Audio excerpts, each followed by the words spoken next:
Oi, bitte, bitte, bitte, bitte, bitte. Shabash. In India, the battle against polio is being fought one mouthful at a time.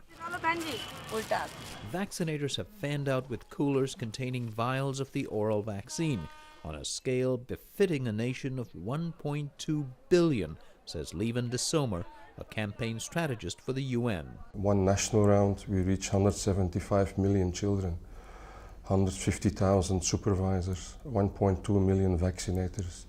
They look for families, especially at bus and train stations in the populous northern states where polio is most endemic. They look for young children, making sure first to check their pinky fingers where an indelible ink is placed once a child is immunized. Thousands of times, with little fuss, each vaccinator has administered the 2-drop dose of vaccine. As a result, India, one of 4 countries where polio is still endemic, may soon become free of it. It's easier to see how India can be a breeding ground for polio.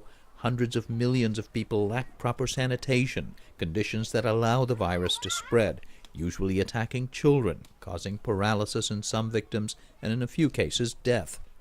In addition, it's difficult for public health workers to track the movements of India's huge nomadic and migrant populations. On any given day, 19 million people are on a train somewhere in India. That's why experts say the huge drop in polio cases, there were up to 150,000 a year in the 80s, is remarkable. As recently as 2009, there were 741 cases of polio in India, more than any other nation. By last year, 2011, the number had dwindled to 1 solitary case. What campaigners hope will be the last one they'll ever find in India. I have to pinch myself once in a while to really realize that we're almost there. Mid-February we will clear all the lab results, and then we will officially India will follow the endemic list because they have 1 year without indigenous wild poliovirus. And for me it's an amazing, being here, it's part of history, we're making history here. De Sam is with UNICEF, which along with the World Health Organization, the U.S. Centers for Disease Control, and Rotary International partnered with the Indian government in the multi-year $2+ billion campaign. He says a few years ago, many impoverished communities resisted the vaccine. These are communities which have not benefited from all the progress in India, and they have no roads, water and sanitation. And they will use the campaign to say, you can reach us with a drop of vaccine. Why can't you reach us with education and health and good water and sanitation?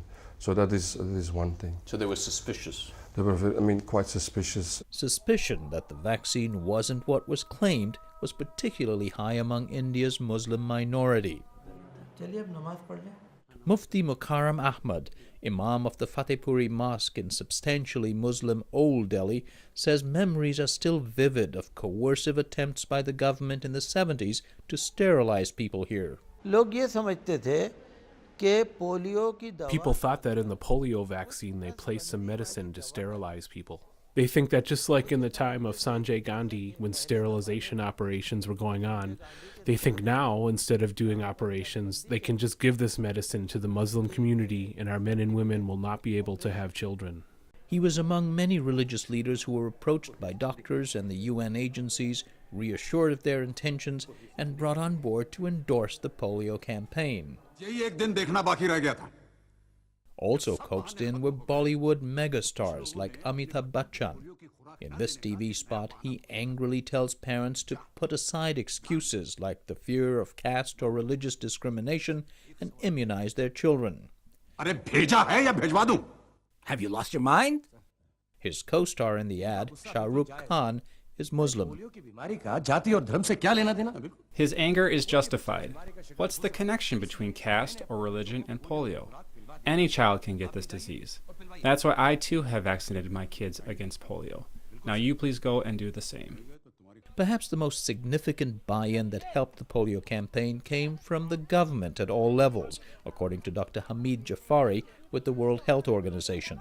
Government of India has funded the largest chunk of this program, up to $250 million each year, which is unprecedented compared to other countries. The government declared that any polio virus sighting must be treated as a public health emergency. Jafari says that allowed for vigorous surveillance and response. All reports of paralysis in children were investigated. In 2011, nearly 60,000 cases of acute flaccid paralysis were reported and investigated, and only one of those cases, the one that had onset on 13th of January, we were able to isolate wild polio virus. The other cases were due to non-polio causes of acute flaccid paralysis. So that tells you how sensitive the surveillance system is, and there are international standards, and those standards are now being exceeded. He says the big lesson from India for Nigeria, Afghanistan, and Pakistan, 3 other countries where the virus is endemic, is that polio here became a huge, widely publicized national cause, much more than a public health campaign. You're talking about community leaders, religious leaders, academic leaders, opinion leaders. So just really turning it into a sort of a national movement so that everybody feels that they are part of this movement. It's not only just the health department that has to deliver on this. And I think that's the kind of tipping point in Nigeria and Pakistan. I mean, these 2 countries have done a lot of good work and have made a lot of progress. It's what it's going to take to bring them to the tipping point where India is now. For India, the challenge is to remain vigilant and polio-free for 2 more years to officially fall off the list of endemic countries. Government officials say they next want to use the polio systems and teams to tackle other relatively neglected diseases like measles. Longer term, the challenge is to build basic sanitation and education systems, things that can prevent disease in the first place.